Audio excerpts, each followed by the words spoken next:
welcome. In front of me is a Nokia 1.4 and today I'll show you how you can insert SIM and SD card into this phone.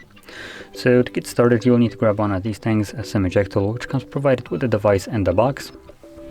And once you got that, you want to pop out the tray, which is located on the upper left side of the device, as you can see where the pin is holding right now.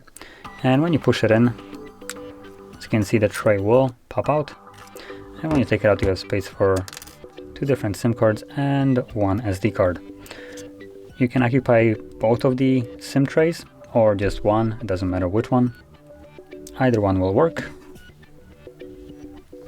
And from there, pop it back into the device.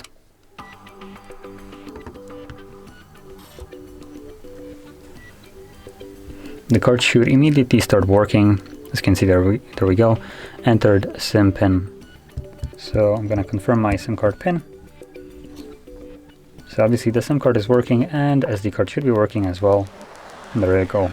You can see that there is a little notification about the SD card. So that is how you would insert SIM and SD card into this phone. And if you found this very helpful, don't forget to hit like, subscribe, and thanks for watching.